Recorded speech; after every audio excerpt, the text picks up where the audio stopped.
بسم اللہ الرحمن الرحیم۔ جو شخص صبح و شام پڑھ لے گا اس کا غم ختم ہو جائے گا اور اس کا قرض ادا ہو جائے گا۔ دوستو، بہت ہی پیاری سی دعا ہے۔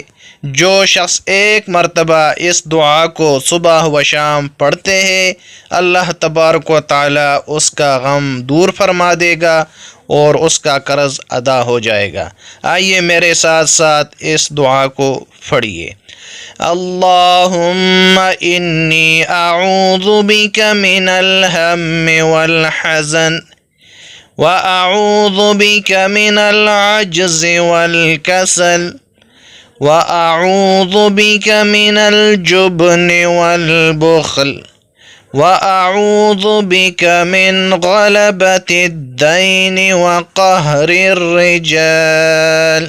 اللہ تعالی ہم سب کے غموں کو دور فرمائے اور قرض کو اپنے ہی غیب کے خزانوں سے ادا فرمائے۔ آمین ثم آمین۔